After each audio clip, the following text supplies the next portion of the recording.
it's Margaret Ashton. I sneak in here real quick with the quick video and go over some of the tools that I use. Actually, all of the tools that was used to build the conservatory.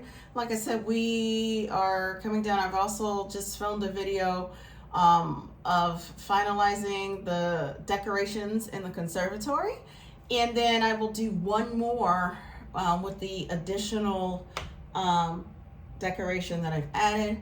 Kind of really just super excited about it. I do not know how it's going to turn out, but it's been a lot of fun. Okay, this one was very challenging.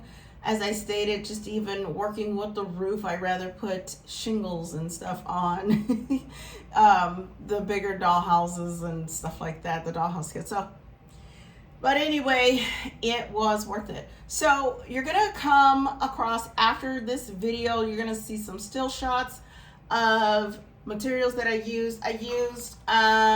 If you remember, with regards to having to mix the paints, because the first one that I used for the platform, the green was too bright and I needed to make sure that I could get it to mix and match the grass pads. So I ended up mixing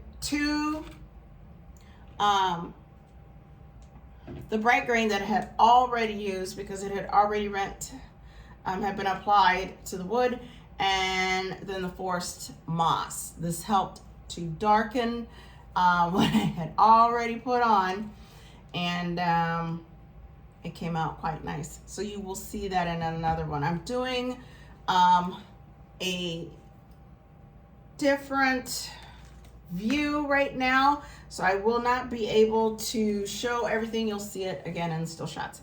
So anyway, the palettes that I used, these you can get anywhere. I have picked them up at Hobby Lobby.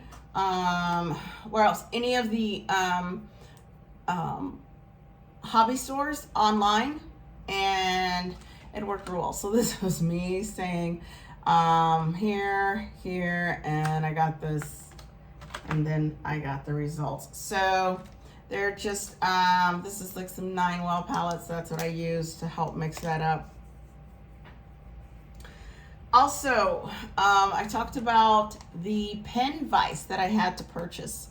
So, because that's going to be to install the light, which you will see again a little later. I will not be doing the carriage light because it is enormous, and no matter where I positioned it inside the conservatory to hang from one of the beams, it was just a little obnoxious. So I have found a different one, and we'll go from there. So anyway, the pen vices, you can get them again anywhere where the hobby stores. These help to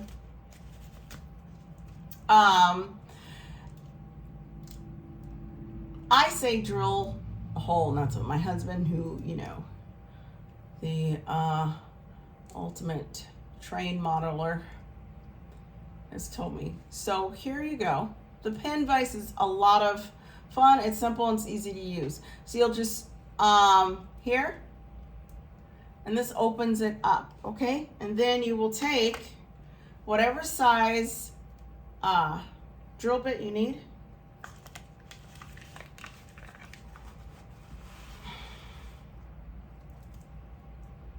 Just a second here. You want to make sure that you open from the top where you have the flat spot for your drill bit. And then you're going to,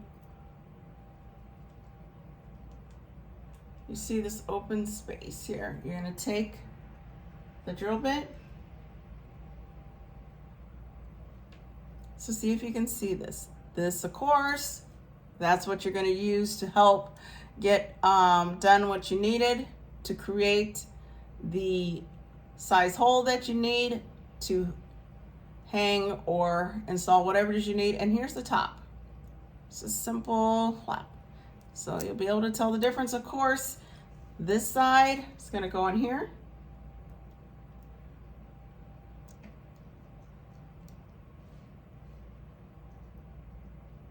Okay, and then you're going to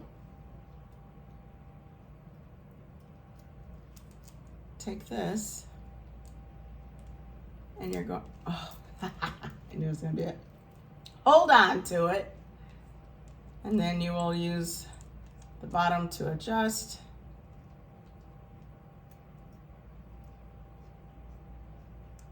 And then this here to tighten. Perfect. Make sure it's centered. Whoops. Yeah, you want to make sure it is centered. Perfect. Okay. There you go. So then you will use this, for example, this is a beam. It's actually a sanding bar, but that's okay. So you would, if you wanted to hang a hanging plant or something like that, all you're going to do is to drill in, and of course it's in a solid state where it's attached, glued, something, and you're going to just turn it and it will create a hole. I'm doing it on this one here. You're drilling the hole. See? And there it is. You will drill as much as you need to, as deep as you need to make sure that whatever you're using will accommodate the size. That's why they provide different sizes. So if you wanted to hang, like I said, for example, a hanging basket, you'll use your pen. No. Hold on. Let's look at this way. Actually, we're gonna use this. Not these. Okay, you're gonna use these needle nose pliers and just open it a little bit, but it depends on what it is you want, okay? It depends on the design and etc. that you're coming with. You will use it to open it, and then at that time,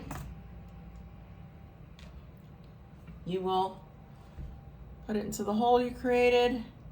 Sorry, I have nails, so I'm trying to, this is gonna go in there, and then you're gonna go ahead and screw it in.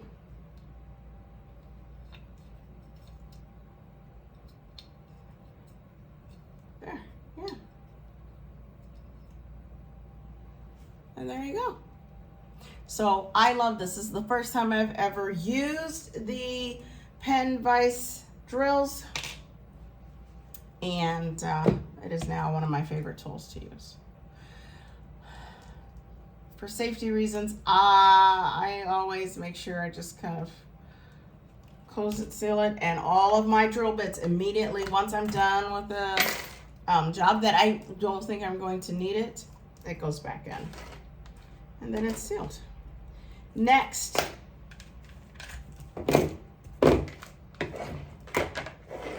is the clamps.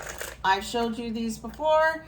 These are the smaller clamps that I use to help hold down, like I use them for the window install on the conservatory. I've also used them to help me position wood pieces and stuff like that, so that before I go to glue and after I glue, it's tucked in. I also use these for dry fit. I discussed masking tape. You can use those for dry fit, or you can just use nothing at all if the kit allows you to do that. Otherwise, these little clamps come in handy. There are the bigger size clamps, which I did not have to use on the conservatory because of the uniqueness of it. And the buttercup, and let me see, I think it was like 2 videos ago, you'll see where it is the same size scale, 1/12, but I had to use the bigger clamps because it is, depends on what it is you're using that you want to glue together and for it to stick. All right, moving on.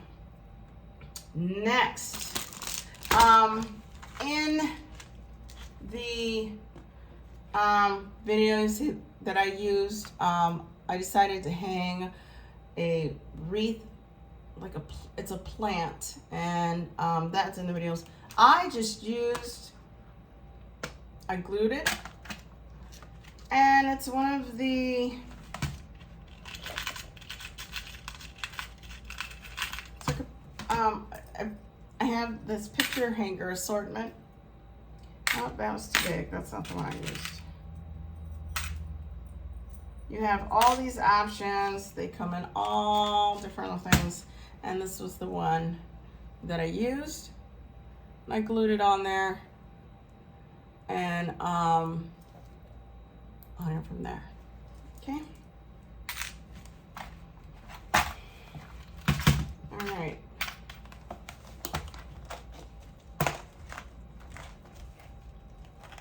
I discussed the glues.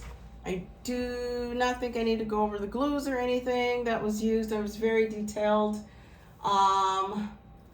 with that. The stains that were used, or excuse me, the stain that I used.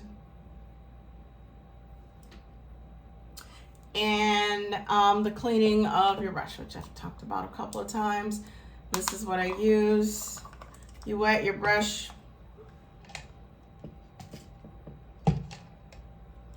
I have them sit in water for a bit.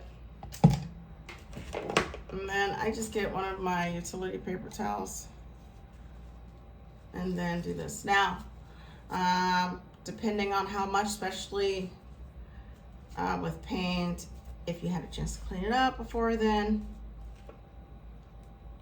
it should be fine. But a lot of times, the quality of the brush, you're gonna want to keep up with them. I have 2 sets of paint brushes.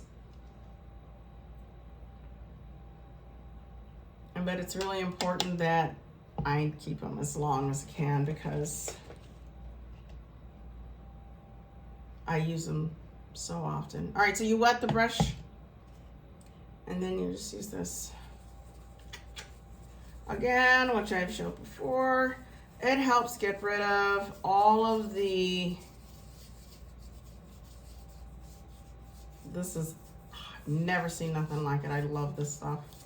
It works so well. It gets rid of any paint and anything that is sitting inside. Use it wet. Rinse. Clean paper towel. And voila, soft, just like before you used it. So, I'm gonna do this other one real quick. Same procedure. We went over all of the, also when you do it, you wanna clean it out before you do the second brush. Just get your paper towel and wipe it out, wipe it clean.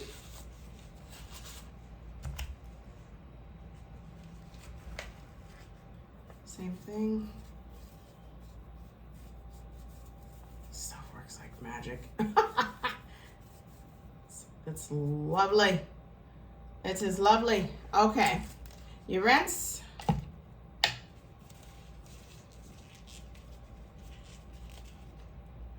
Ta-da, like new. Make sure you keep your, if you ever get something like this, make sure you keep it cleaned out. And the top, keep it sealed.